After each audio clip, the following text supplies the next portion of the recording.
Rusty Quill presents. Push the Roll with Ross Bryant is an Ain't Slayed Nobody production and is intended for mature listeners only. Check the show notes for content warnings and please listen with care. Want to get involved? Back us on Patreon at Ain't Slayed Nobody and submit your ideas for our improvised games. Your suggestion just might inspire our next Call of Cthulhu adventure. Join today at patreon.com/ain'tslayed. If you're listening to this podcast, chances are that you like stories that are a little bit spooky, a little bit eerie, a little bit, dare I say, eldritch.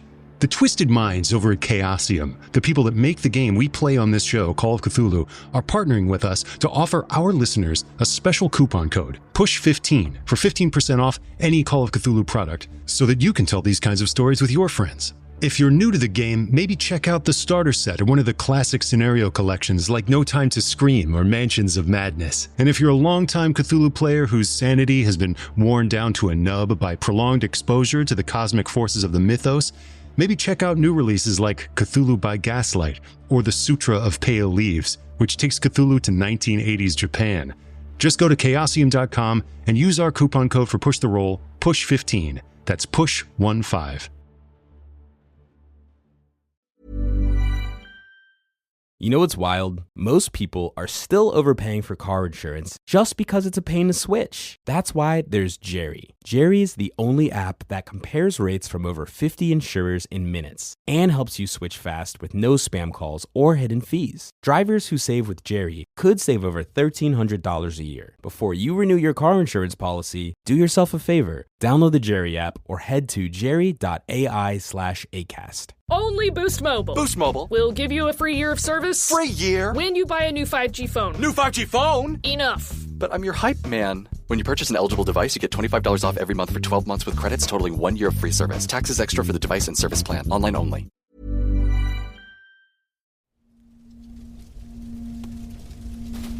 Now what is on the table is just the shivers of the dark, glassy stone that made up the mirror and the golden frame. There is also the hand mirror nearby. The candlesticks are all over the floor. You can hear screams from out in the hallway as people are like, "Horrors, fire, no!" And you hear people once again trying to batter on the door, like, "Lord Alfred!" Flames are consuming the curtain of the window, a slender window in this room. The diaphanous figure of yourself, Anna St. Clair, seems to not actually touch the ground, but sort of hover just an inch or two above it as it descends slowly in front of you. Oh, it's in front of me, but also this curtain's on fire. I'm gonna try and... Oh my gosh, I'm scared to roll anything. It's gone so badly the last few.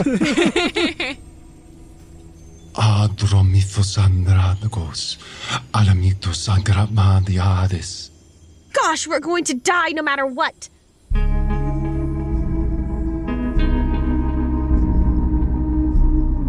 The cosmos is a cyclopean infinity of chaos.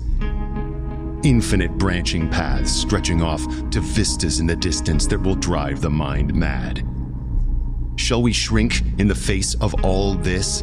Or will we climb aboard the chaos and ride it to the end, letting chance guide the way? This is Push the Roll.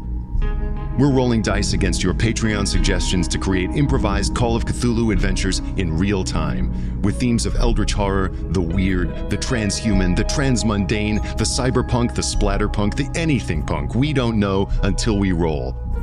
Anytime, any place, anything can happen when you push the roll. I start to back slowly up toward the curtain that's on fire, luring her toward it, and maybe I can just get her tangled up in the burning curtain. Okay. I don't know. If I back away, she'll come toward me, and then when we get near the curtains, I take it, and I go, fling, and I fling it. Okay. That's a lot. I mean, I don't know. Or I could curl into the fetal position and just give up.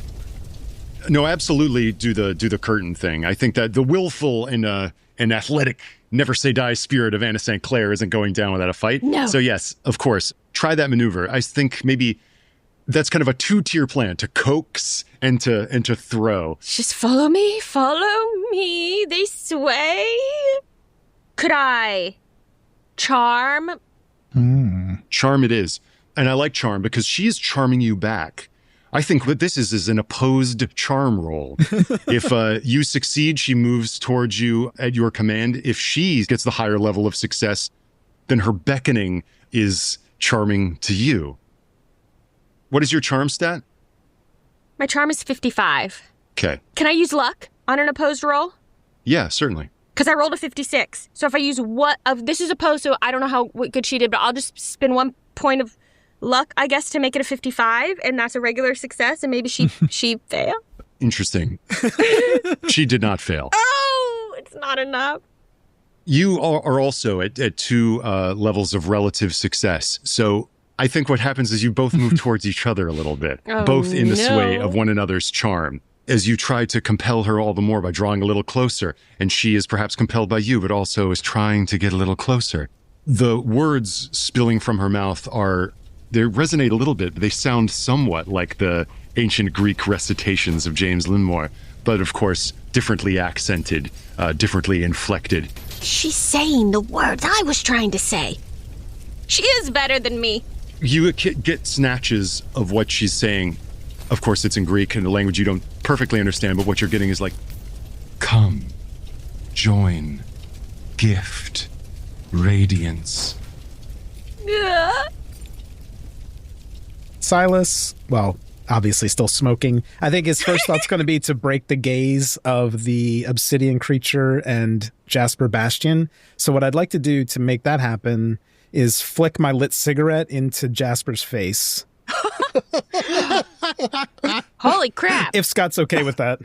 Yeah, I am absolutely delighted with that. I'm not even going to make you make a throw roll. I think you've got opportunity to do it. So yeah, take 1 point of cigarette burn damage, and that allows you to kind of shake out of your sort of like deadlock with this thing. Oh, nice. And then to prepare for whenever it comes back around to me, I am going to start checking my revolver, drawing my gun. Okay, great.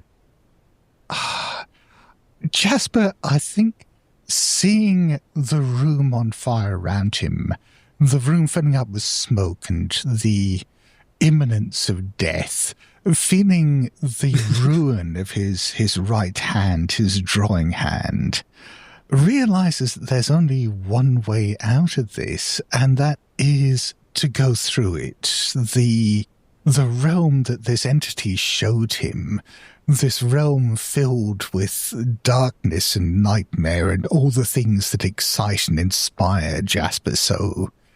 There's nothing for him now in this world. He needs to find a way of passing through to where this creature showed him. The gate is somewhat shattered. Mm-hmm. Its gaze is beckoning you to join it. There's another mirror in this room, the little hand mirror that you brought in to read the reverse side of the mirror. And you have a sense that you could maybe join each other there.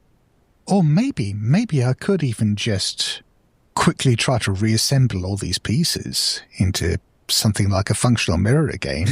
Oh, absolutely. Give it a shot. Yes, you've broken the gaze, and perhaps you're trying to push together all the little shivers. Make a craft roll.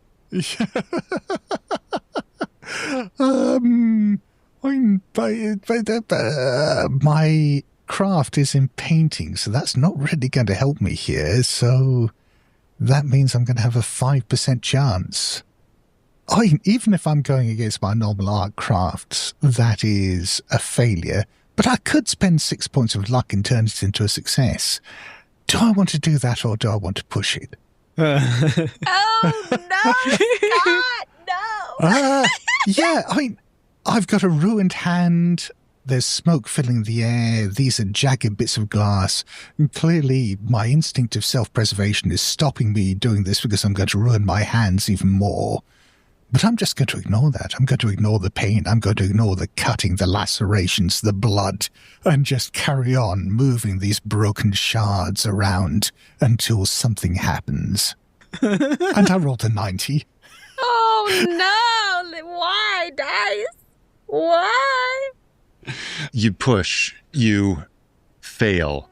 You're getting it all together. Your broken hand pushing the little splinters of the mirror back together, perhaps one or two of the splinters lodging in your fingers or up under a nail.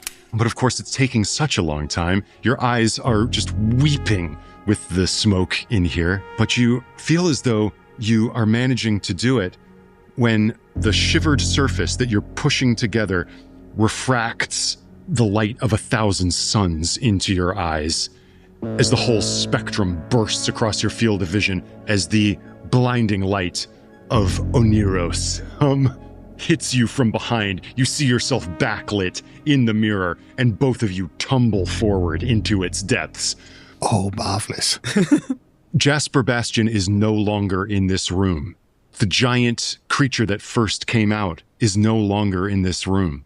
The diaphanous visage beckons you forward, Anna St. Clair, as you reach backwards for the curtain. I think you've drawn a little bit closer together. You can try for the curtain maneuver now. Why don't you just give me a, maybe like a fighting brawl roll to see if you can yank this curtain off and snatch her with it. Come on. Come on. That's better. 35. It's a regular success. The burning curtain rips off of the rings that are holding it to the curtain rod. Moonlight now adds its dull luster to the flames everywhere. This heavy, heavy curtain now goes over this thing that was like whispering to you, seducing you as she moved towards you. And now her form is draped in this burning cloth. So just see almost like a haunted house ghost, a heavy cloak, just there on fire in this room, along with everything else. It seems the only way out of this room is through the mirror or through the window. What do we do? Do we go after Jasper? Do you want me to shoot her or shoot you? Shoot the you that's under the curtain? I don't know if it will do anything. This might be ridiculous, Ross. May I roll? Might be. It'll be the first ridiculous thing of the whole session. Yeah. May I roll artcraft union busting to find the safest way out of this room? Because I'm guessing I'm used to breaking into buildings to rough people up. Well, to some people, union busting is just a profession, but to Silas Watson, it's an art. Wow. If you love what you do, you never work a day in your life. Yeah, there you go. Oh, boy. Yeah, why not? It was photography before the character was defined. I needed something relevant. And I failed appropriately enough with an 84. Oh, no. I think your days at union busting give you a little flashback of a mine cave-in somewhere in West Virginia of people screaming and howling behind a bunch of collapsed barriers, people perishing of inhalation of awful things. And you suddenly realize the turnabout was fair play. Those families didn't get paid because you were trying to break up the union. But now suddenly you find yourself in the same situation. I would like to use spot hidden because I feel like, as somebody who deals in the occult, I've been in big fancy houses that very likely have hidden doors and hidden rooms and hidden etc. So if I can find like a way to get the hell out of this burning room, I really want to do that. Now that's a Call of Cthulhu-esque roll request. Yeah. Yep. See if you can find a roll spot hidden for secret passage discovery. Oh, man, I failed. I got an 86 out of 75, but I still have a lot of luck, and I would like to use that. Great. All right, so I've got to get rid of 11 luck points to get me there. Okay. 39 I'm now at. As I said, like so much of the walls have burned up. The fire is now kind of like on the ceiling. The flammable wallpaper is consumed, but you can see now smoldering and like burning away on the floor that painting of Narcissus. Behind where that painting was, there is a little knob. Yeah. Yes, I go for it. The whole little section of the walls, just like it's been on fire, it kind of like caves in under your pushing of the knob. And a little passage into the wall opens up. and you can see it just receding off into darkness. There's a little hallway sort of between the walls here. Amazing. Of course, the ceiling is on fire. Of course. I'm going to shout, I found a way out! Grab the mirror on the way! And then I'm just going to start going toward it. Super. Is someone grabbing the mirror? I'm so like stunned by Claire's union busting skills in finding the secret passage. Wow. She'd be such a good Pinkerton. Part of me feels like Watson would want to escape, and part of me feels like he'd want to go bust up the Nix family to help his friend, Mr. Bastian. So I do think he's a little bit torn here. What's Miss St. Clair doing? Oh, boy. You can still hear words wafting up from underneath this curtain that's swiftly burning. She's saying the words that I was trying to think of, but she's saying them forwards, right? Or she's saying something different. You get the sense that she is not intoning a rote ritual sequence. She is speaking directly to you. Oh. You could have him. You could have him. Words you understand are beginning to resolve through the Greek.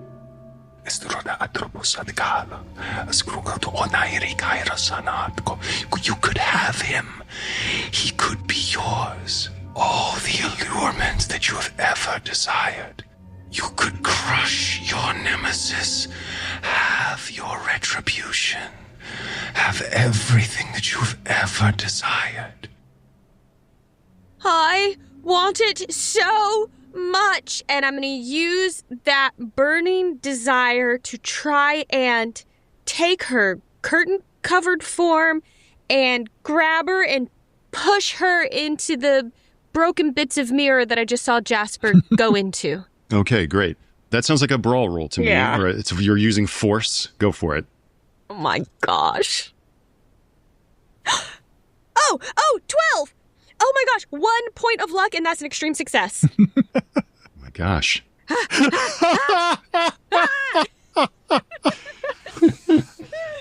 Shocking. Wow, you've been rolling so badly this entire time, and right when it counts, So bad. sometimes it comes through. Yes.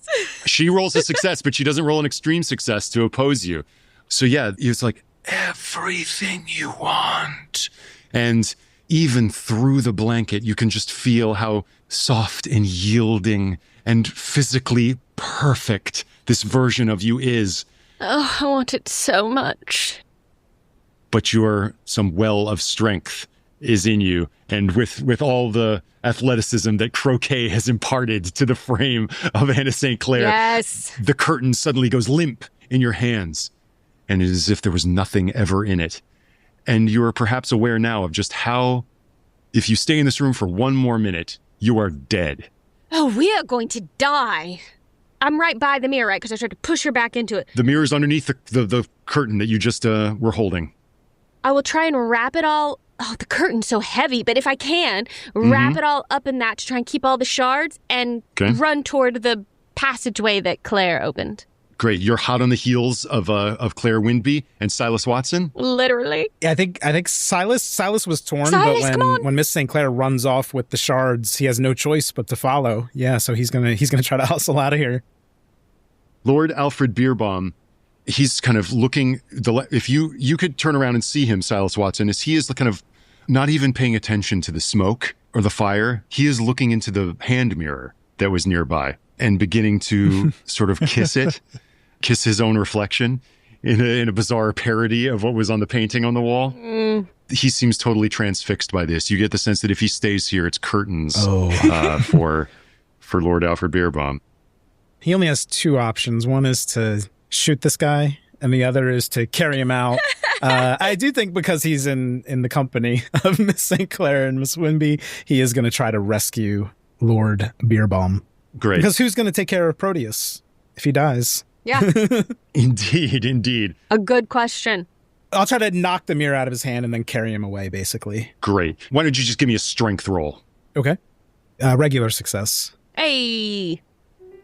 I want to see a room full of like brocade, lush, overstuffed pillows, a beautiful mahogany toilette vanity, and a huge huge mirror over the bed. You got us into that bedroom. There's a dome-shaped mirror on the wall that suddenly swings open, and Claire Windby tumbles out of the wall behind the mirror, Yes. followed by Anna St. Clair clutching a huge bundle of a charred curtain, followed by Silas Watson holding Max Beerbomb like Whitney Houston in The Bodyguard, as you all come tumbling out into Mr. Beerbomb's bedchamber. Smoke hangs heavy in the air, and from here, you can make good your escape. With that, we'll kind of cut to the outside of this townhouse as you hear bells and screams. Fire! Fire! Fine guests are pouring out of the door in their number. Anna, Silas, and Claire. As you hear two conservatively dressed people from across the street underneath an umbrella tut-tutting. It's like, fire at the Beerbomb residence. Stands to reason. Always knew he would come to a bad end. Oh. What do we do about Jasper? I'll go get him. How? What do you mean?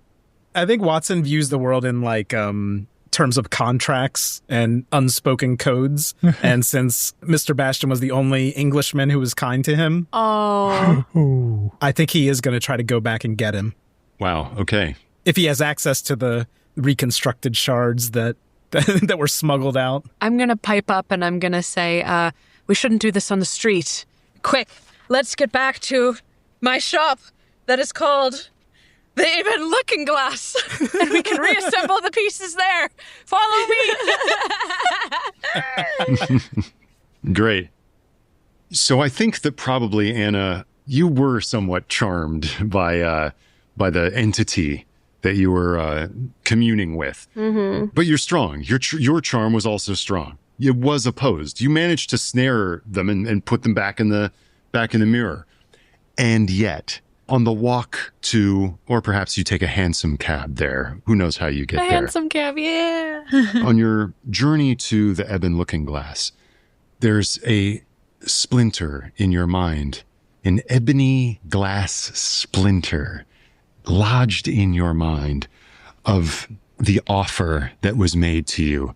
And while the panic of being in that burning room maybe gave you some strength and self-preservation instincts for a moment, you cannot shake this idea that you could have this thing that your heart has ached for, that the door is open to you. You have but to ask.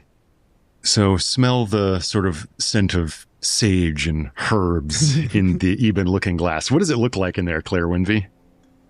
So it's a single level because obviously I dream of having a second level. We approach the building and like the front is very grim, very dark, greens, lots of greens, big windows, but there are shades drawn so you can't see inside. And inside it's very dark and very crowded. Like, you know, when you go to like one of those antique shops, like in the country where you're just like, I don't know where I am, and you get lost very easily and you want to like touch things, but you're also like, if you shift that even a little bit, things are going to come tumbling down. I have like this great big ornate brass key and I unlock it and I say, don't touch anything. So there you are in the dark, dim, shadowy confines of the Eben Looking Glass. Tall shelves just crammed with knickknacks and treasures from around the world and every period in history. And you've still got this bundle of charred, blackened curtain within which you know, Anna, is this glass and the offer that still hangs in the air. And Lord Alfred Beerbomb is walking with you. Silas, he's no longer trembling in your arms, though he is a little catatonic, stroking the shell of Proteus, who he managed to grab on his way out. Nice. Oh, Proteus. Well, it was nice while it lasted. We had our moment. Yes. He's like, yes, thank you. Thank you, Mr. Watson. You're ever so strong. You're ever so kind. Of course, I wouldn't leave you there or shoot you. It was the right thing to do. He just kind of like looks at, when you say that, Proteus's head retreats into his shell. But you're now all inside the Eben Looking Glass.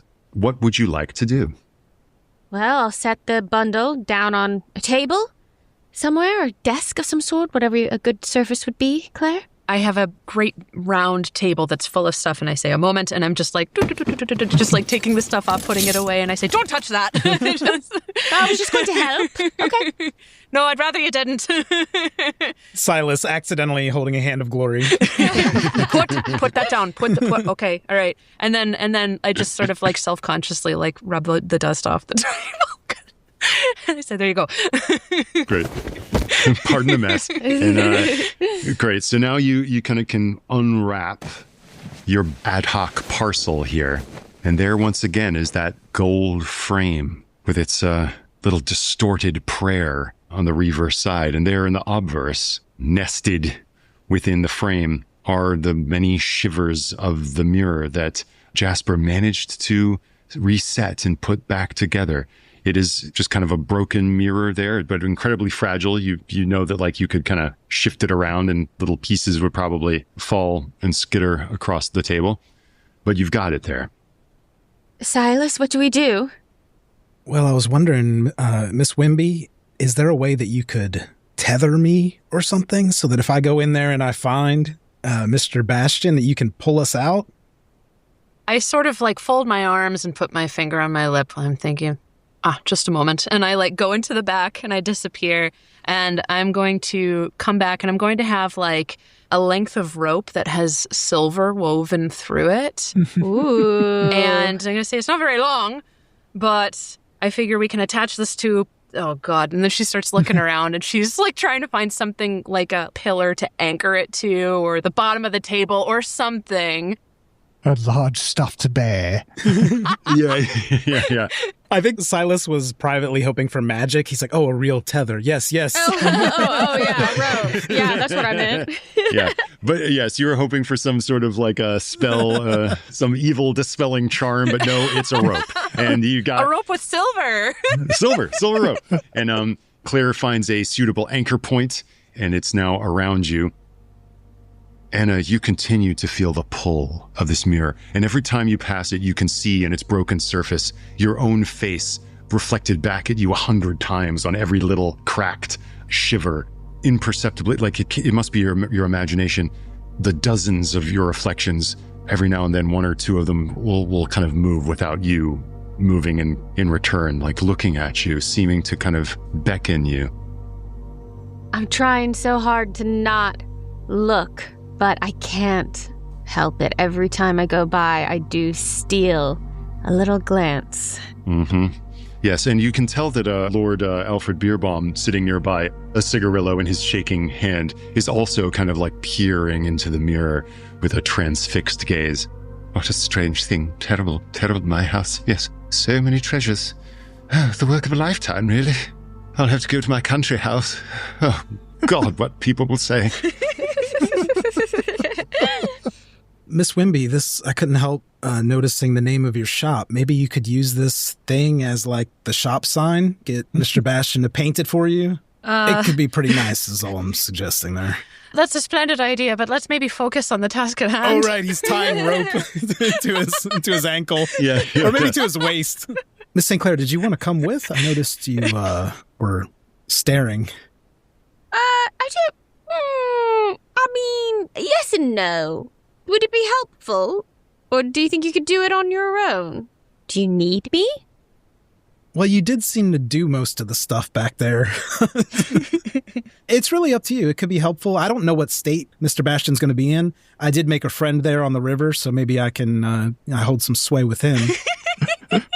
He was like a boat Grim Reaper. Oh.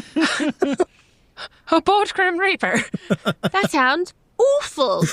Boat Grim Reaper. Yes, keep up, Lord Beerbomb. I think perhaps I should try and stay on the outside of the mirror in case anything comes out.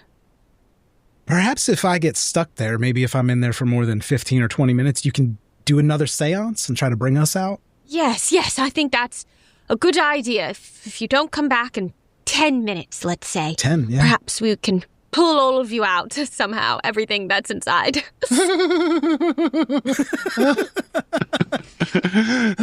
About Grim Reaper, yes. To go down and then return. Silas Watson, my little Orpheus. After Jasper Bastian, our lovely little Eurydice. Don't look back. Oh, possente spirito. If you have more silver rope, you might want to tie him up. I think that might be a good idea. While you're there, how about we have a signal like give 3 tugs if you need us to pull you back or something like that? Oh, yes, good idea. 3 tugs, yeah, that's 3 tugs. That's what we'll do, yeah. It sounds flawless. Go, dive in, somehow. Okay, awesome. Yeah, you tie the silver rope around your waist. It is anchored to something. A very large statue of a Buddha. Yes. I'm glad this isn't a rope use era. If this was Down Darker Trails, we'd be failing on tying this knot. Oh, God. There seems to be a certain irony to using a statue of the Buddha for an attachment, but... You're right! Yes, the Buddha it is. So with this attachment well and truly affixed, you turn to the mirror and look down into, see your own face multiplied 100 times on the various cracks. And each little face looks back at you. And you now know this is not now your first rodeo at this thing. You kind of know what you're dealing with to some extent. Last time you had that experience just by kind of reaching out to it with your will, and it opened to you. You knocked and the door opened. So yeah, why don't you once more roll your power and see if you can get on top of this thing or not. All right. Knock again. 91. Oh no. The rest of you, Anna, Claire, and Mr. Beerbomb, sitting there giggling to himself, singing little snatches of Monteverde to himself. See Silas Watson kind of look and tap at the shivers. He's like poking around. For him and him alone, gravity seems to entirely shift as he tumbles forward and seems to collapse into the mirror on the table, and the rope spools out down into the now the surface of the mirror as you look in is no longer cracked. Ripples seem to form on its surface as the rope goes in. What were cracks are now just little disturbances and waves in a liquid surface as Silas descends. Yes. Ross, it's up to you, but if it affects the outcome of wherever Silas ends up, I could potentially push this roll by untying myself once I get through. Push it. Oh, yeah, absolutely. Push the connection. If I'm feeling like I didn't make a connection, I would untie myself to try to give myself fully to the space. Oh my goodness. As we've sort of kind of established loosely, a successful roll means that you can kind of get on top of your experience with the mirror and get out of it. To fail means you are a little bit more consumed by it and you make an even deeper connection. But yeah, see if you can kind of keep your wits about you with that push. I love it. By untying yourself. How constraining to be in limitless space and feel yourself confined to the silver rope. I hate to spoil the party for you, Ross, but I did pass. I have a regular success. I think that's awesome. I've been saying that it feels like going into water, and that's exactly what it feels like. It's cold, dark water that you're kind of plummeting into, and you feel the tether kind of reach its limit. Boom. It feels sort of like bass note of its thrum in the liquid medium that you're suspended in. And you feel as though like you should be drowning, but you somehow don't have to breathe in this space. And it is just dark fluid all around you, womb-like. You feel like you're dangling on what could be just a limitless expanse. So yeah, you undo the knot at your waist and continue to float down. Your will was exerting itself to try to find Jasper Bastian, yeah? Yeah, absolutely. Great. Let's turn to Jasper Bastian. You are lost in the gaze of Oniros. What is the nature of your dream? I think it is along the lines of what he saw before, with all these scenes from Greek myth that have been rendered in his own artistic style, but they are very stark, black and white. There is, a sense of depth, of infinity to the shadows and the darkness around him. As far as Jasper is concerned, this is what he's always wanted. This is it. This is like Narcissus looking into the mirror. This is him looking into his psyche, his own art. This is it made manifest around him. The darkness, the danger, the sheer deathness of it all. He's in his happy place. Oh, gorgeous. There you are. Like like trailing your finger in the lipid pool that you're gazing at your reflection in, the curly cues and tendrils of the grove around you, and yes, pretty dryads cavorting in the trees. Your reflection suddenly looks oddly familiar, and Silas Watson, you come up out of that liquid medium you were in, and you, in a way, are Jasper Bastian's reflection as you Oh, cool. as you break the surface of the pond, and you see Jasper there, just not as you have ever seen him. His slight frame now like elegant and leonine, a little garland of flowers around his temples as he regards you as you rise up out of the pool. And you too are aware of the stark black and white of this space, and how, just like Jasper said, that the darkness suggests the depths of infinity.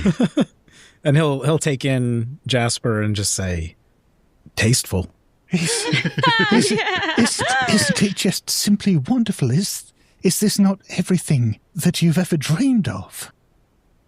Not exactly, but it's nice. I like it. I like what you've done with the place. But we have 10 minutes. We need to get back to London, and I'd love it if you came with me, because I risked quite a lot to be down here. Why would I ever want to go back there? What are you going to do down here, Mr. Bastian? You'll get tired of it after half hour.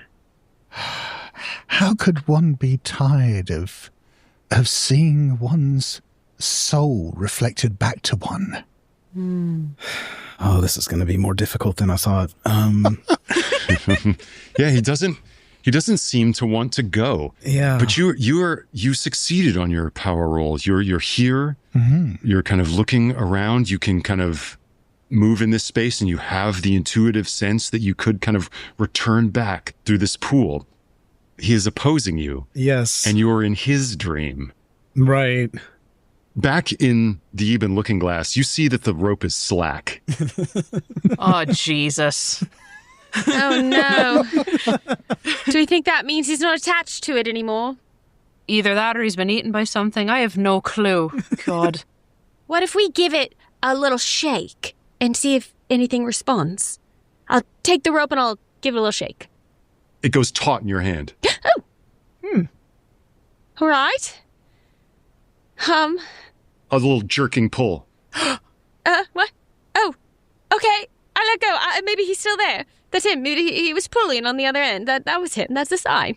Just one pull, though, so it's all right. The Buddha that it's attached to begins to scrape across the floor. Oh, no. Uh-oh. Oh, no. Oh, no. Hum. Something is coming up the rope. Back in Jasper's dream, Silas is trying to coax you out. It sounds like you don't want to go. But I have a solution, perhaps. Silas, what you want to take back to London isn't me. You want to take back the idea of me. You want to take back what you feel you owe me.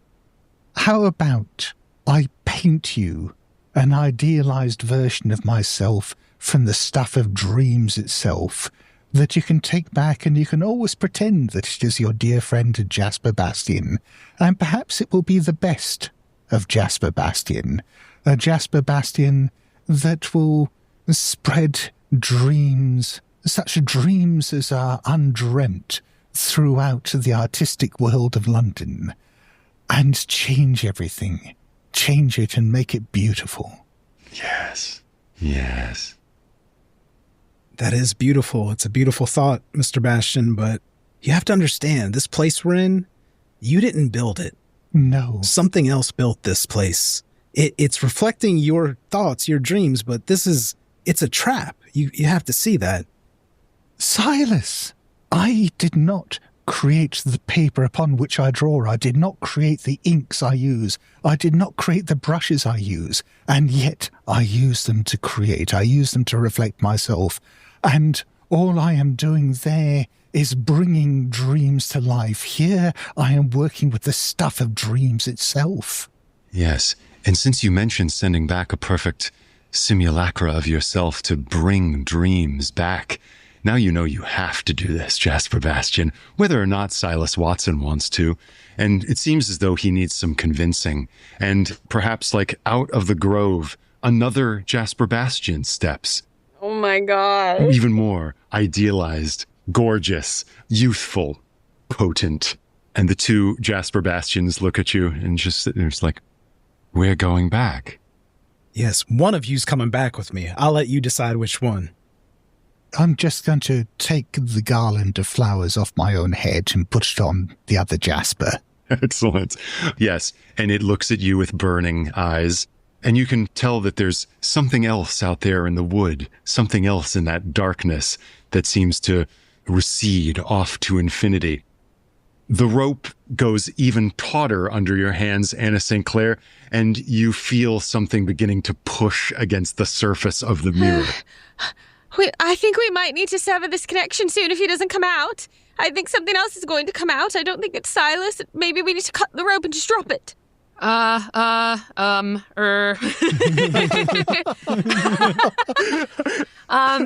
trying to think if I have anything in this occult shop that I can use. Can I do another occult roll to see if maybe I know that, oh God, this is like holy water or some sort of item.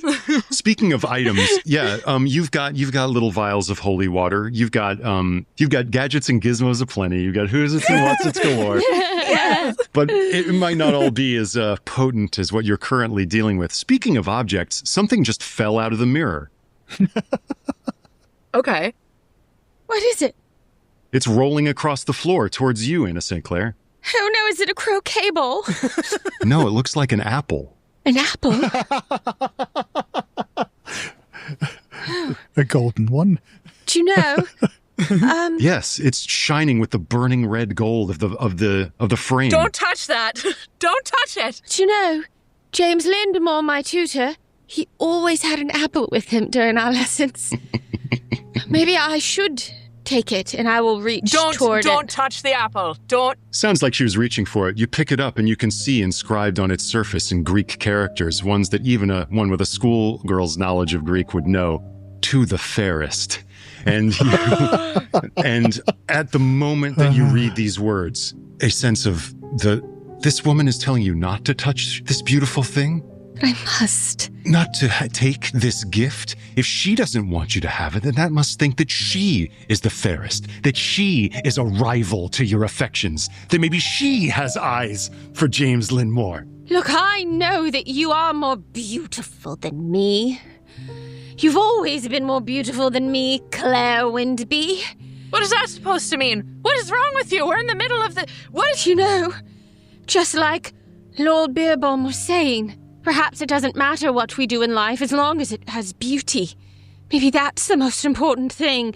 And I look at this apple, and I go to take a bite of it. Great. You take a bite of it. Roll sanity. Oh, no. Oh, hey, Laris. Hail Discordia.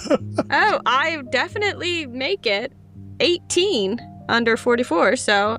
Okay, that's great. But you have just taken a bite of the apple of Eris. So, I'm afraid there's still going to be some sanity loss involved. Yeah. If I lost 4 more, I would be indefinitely insane. Cool. You lose 3. Don't let anyone tell you I'm not fair. The second your teeth sink through the golden hue of this apple, you have never seen anything so beautiful. That seems to be the result of some incredible craftsmanship, but also the delicate craftsmanship that only nature can do. But the workmanship of an artist can outdo even the hand of nature. As you have seen yourself, things can be perfected to achieve greater beauty than they naturally possess. and you must have more as you sink your teeth into it. And your success on that sanity roll just keeps you from maybe going absolutely mad. Yes. But your taking of this bite is filling you with the spirit of, you are instantly aware of the persecuting eyes all around you. There's a lot of metallic surfaces around you, and you can see reflected in all of them the burning eyes of Clair Windby judging you. Beautiful Clair Windby, who even at her age of 45 still radiates such gorgeous personal allurement. How dare she? How dare she possess such natural beauty? Why? Why do you deserve this more than me? Why do you deserve to be blessed in this way with your parents and I don't? I don't think you do. I think I do deserve it myself. And I pick up my croquet mallet. Oh no. And I will telegraph very clearly. Yes, very clearly. Picking it up. When she goes for the croquet mallet, I go, no, wait a minute. Let's speak sense. And I'm gonna do that thing where I'm like going around the backside of the Buddha, so it's like she's on the opposite side of it. Great. You're kind of chasing each other around the Buddha. Meanwhile, I'm trying to see if I can find something to defend myself with. I would rather not hurt her. Why don't you roll luck to see if you find something? Oh, jeez. Okay. All right. That's a failure. 56 over 39. Cool. Yeah. You're in an occult shop. You find a little scrap of cloth with like a sacred heart embroidered on it. No. Sorry, probably won't do much against the croquet mallet. Perhaps if I take a bit of your beauty from you, it will transfer to me. That's what was happening in the mirror, you know. Did you notice?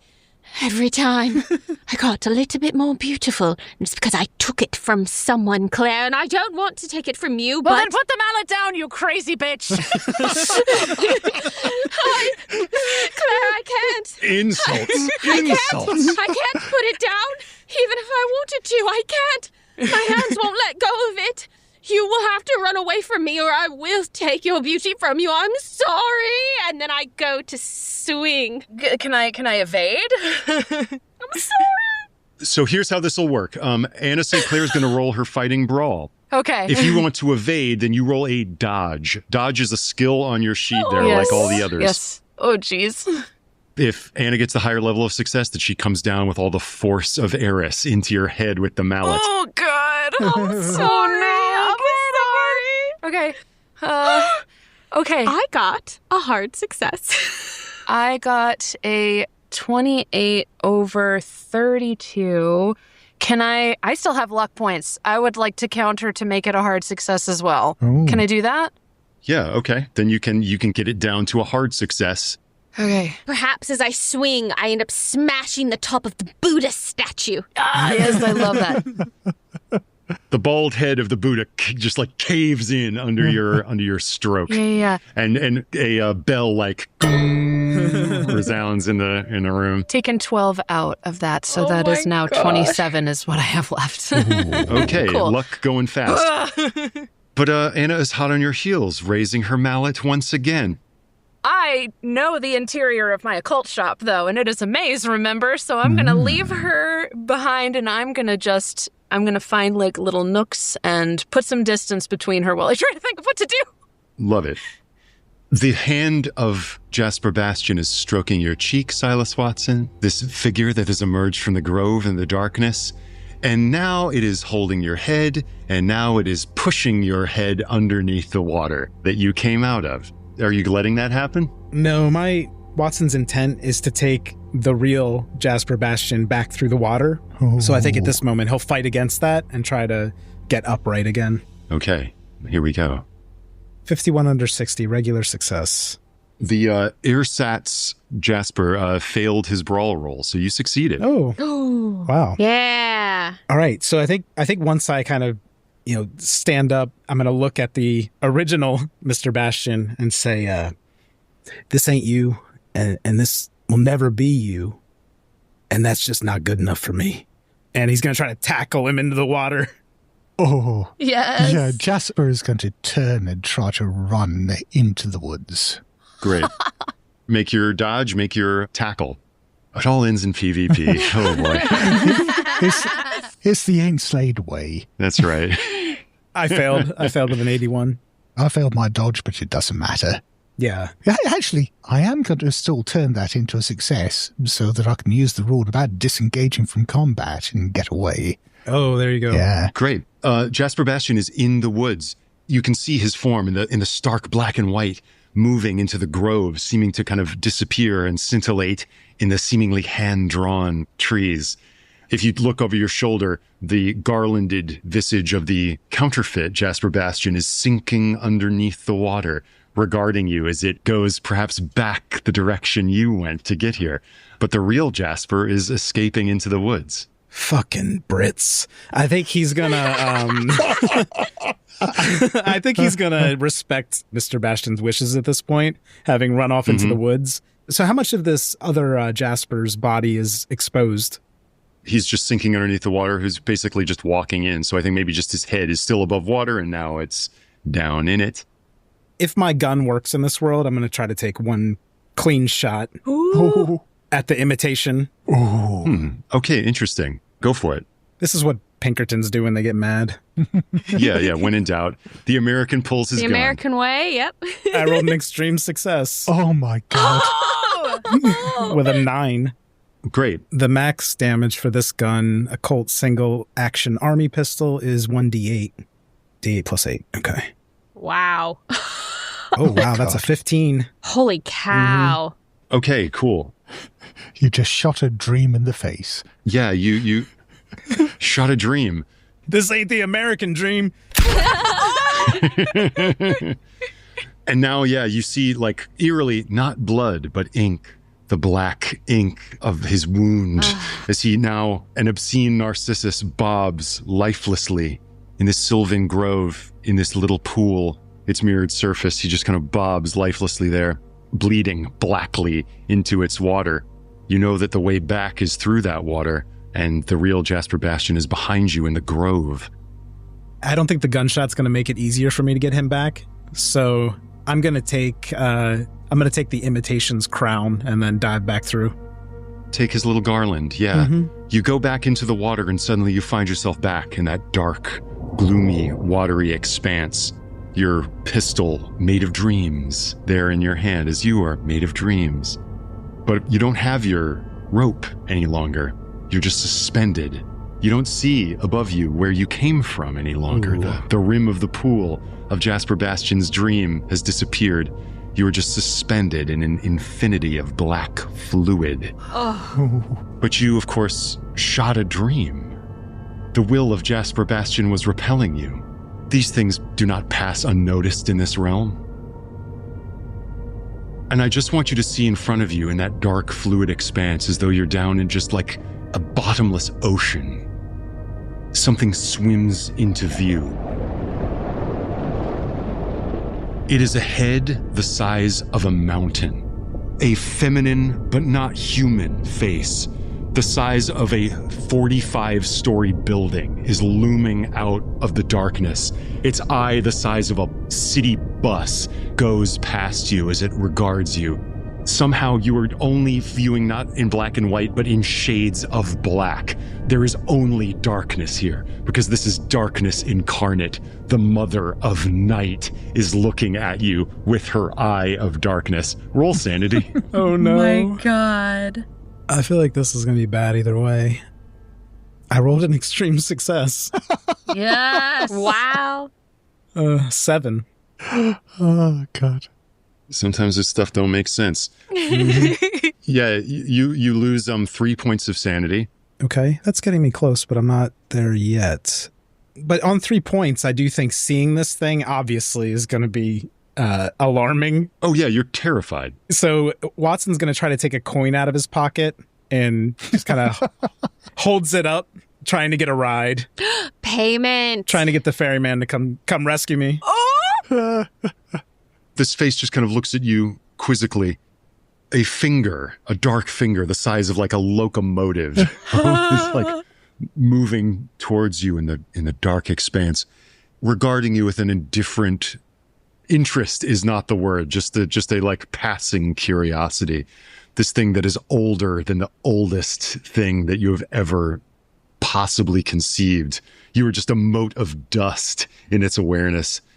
And it just kind of like touches you for a moment, and the blackness that is blacker than any darkness subsumes you. Amazing. And that was his experience in England, pretty much, I think. So yeah. Roll stealth, Clair Windby, from your hiding place in the Eben looking glass. Failure, 49 out of 20. Great. Anna, you know exactly where she is. She's hiding just behind that bookshelf, just there. There she is. You can see like a little swatch of her skirt even protruding from it. I think, as I go toward her, there are all these reflective surfaces, yes? Yes, all around, little metallic and glazed images reflecting your face and her face. As I look and I see her, and then I look up and I catch my own face in the reflection. And as is often, I think, the case with jealousy, it is less about the other person than our hatred for ourselves. And I think, perhaps, as I see myself in the reflection, it's more distracting. And I see all the flaws and all the things I hate about myself. And teetering on the edge of permanent insanity as I am, I think what Anna St. Clair does is look at herself in the reflection and take her fingers to her face. Oh. And instead of going after Clair Windby, perhaps there's a small bit of her that still remembers this is her friend. She begins to rake down her own face with her nails, tearing herself apart as she drops to her knees, crying and speaking partially remembered Greek. Wonderful. Do I hear this? Do I hear her crying? Yes. And as I said, I think there are reflective surfaces everywhere, perhaps in a little bulbous crystal ball up ahead of you. You see distorted, a reflection of this face being peeled away. I'm going to have you both roll sanity. Oh, no! I somehow still pass? This is insane. I rolled a 38 under 41. Crazy. I failed, but not by much. I got a 60 out over 52, and I still have luck points because I had a ridiculous amount at the start. Alas, you cannot spend luck on sanity rolls. Oh, never mind. Clair Windby, you lose 2 points of sanity. Anna St. Clair, you lose 1 point of sanity. Does that get you over the threshold, Anna? The 1 point for me is I've lost 10, which is a fifth of my start. So, yeah, I think as my fingers dig into my own flesh, it is the thing that tears the last tether I had with a grip on my mind. I can't cope. I cannot cope with everything that's happened, everything I've seen, everything I felt. It is too overwhelming, and I let go. Yes, you are overcome with strife. In moments like this, you only have some control over your character, but it sounds like you are almost like, in the way that Clair Windby had in a way become the personification of your self-recrimination, it has now fully closed its circuit back upon yourself. Yes. And you look at the flesh under your fingernails, up at the scars on your face reflected at you 100 times, mocking you from every corner of the ebon looking glass. And the croquet mallet in your hand is there, and suddenly it's crashing into your skull again and again and again and again. The whole time with that smile. Yes, that smile. And you see a prophetic image of yourself beating an unseen person to death. As Clair Windby, you see the rictus smile on the face of Anna St. Clair as she destroys herself, overcome with envy, with narcissism, with strife, having eaten the apple of Eris. Lord Alfred Beerbomb has fainted. How's Proteus doing? Proteus! Proteus is waddling across the floor like, maybe there's a loose piece of lettuce or something. Just like, you just see his beak come out like, munching down. One of the gems in his flank on his shell reflects the horror of this image of self-battery that is taking place as Anna St. Clair destroys her own reflection, overcome with strife. You're just there in the silence there, left in that moment, Claire Windby. And then there is the strange bass tone thrumming as the silver rope suddenly gets taut again. Oh, no. Our survivors, in quotes, Anna St. Clair is pulverized. But Claire Windby, you live to fight another day. Because, of course, you were there that evening, and you stepped over the ruined body of Anna St. Clair, over the fainted figure of Lord Alfred Beerbomb, to help out Jasper Bastian as he came out of the mirror. What? A garland on his head. Silas Watson, alas, lost in the depths of the obverse of the mirror there, the lipid pool. It was broken, but now you see that as Jasper Bastian steps out of it, the dark, stony surface is whole again, perfectly reflective, sealed. Let's do a coda. Where do you think Claire Windby goes after this? Well, after a lot of deep cleaning her gold shop, Sorry. Oops, sorry. Sorry about that. Did I make a mess? She's going to close up shop temporarily and go on a very long trip to a very faraway continent to maybe back to Canada to commune with her dead husband, just to getting away from London for a while. Wonderful. I love it. There in the fresh air, like stands of pine, clear blue water. Jasper Bastian's illustration book is the sensation of London that year. What do you think happens with this Jasper Bastian? Well, it's not just an illustration book. It's a manifesto.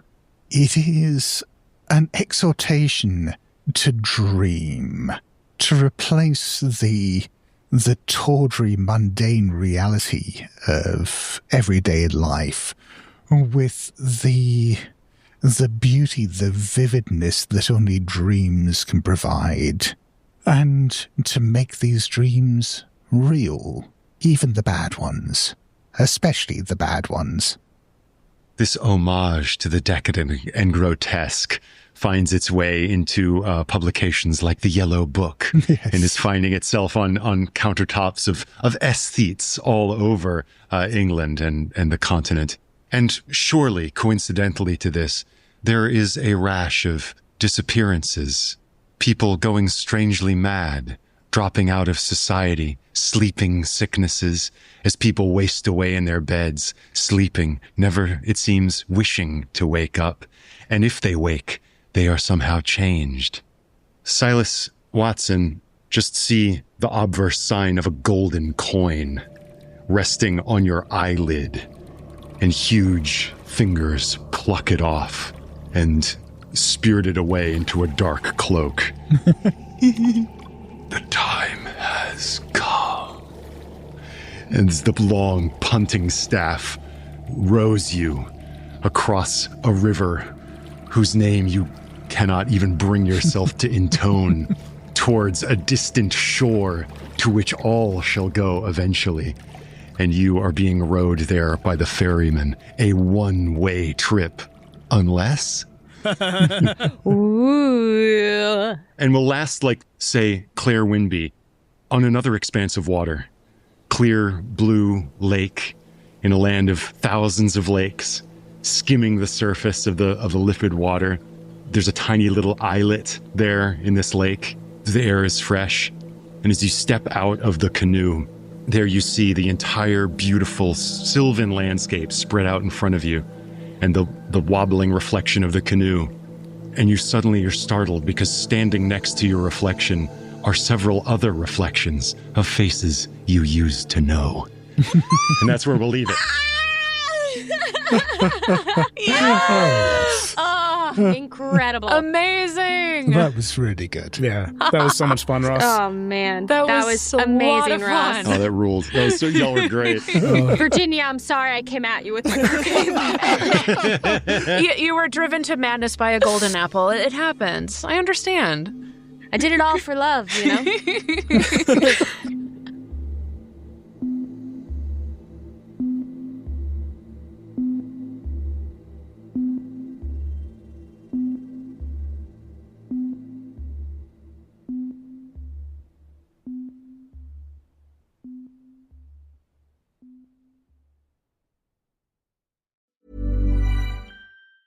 Ya vienen los touchdowns. ¿Estás listo? Esta temporada de la NFL convierte las jugadas grandes en premios con DraftKings Sportsbook, un socio oficial de apuestas deportivas de la NFL. Descarga la app de DraftKings Sportsbook y usa el código HEART. Ese es el código HEART para recibir $200 en bonus bets al instante cuando hagas tu primera apuesta de $5. En colaboración con DraftKings, la corona es tuya. ¿Problemas con el juego? Llama al 1-800-GAMBLER. En Nueva York, llama al 877-8-HOPE-NY o envía un mensaje de texto con la palabra HOPE-NY al 467-369. En Connecticut, hay ayuda disponible para problemas con el juego. Llama al 888-789-7777 o visita ccpg.org. Juega responsablemente. En nombre de Boot Hill Casino and Resort, Kansas. Debe ser mayor de 21 años. Pueden aplicarse cargos en Illinois. La elegibilidad varía según la jurisdicción. No válido en Ontario. Las apuestas de bonos son de un solo uso. La apuesta no se incluye en las ganancias y caducan después de ser otorgadas. La oferta finaliza el 29 de septiembre 2025 a las 11:59 p.m. hora del este. Los términos en DraftKings.com/sportsbook/promos.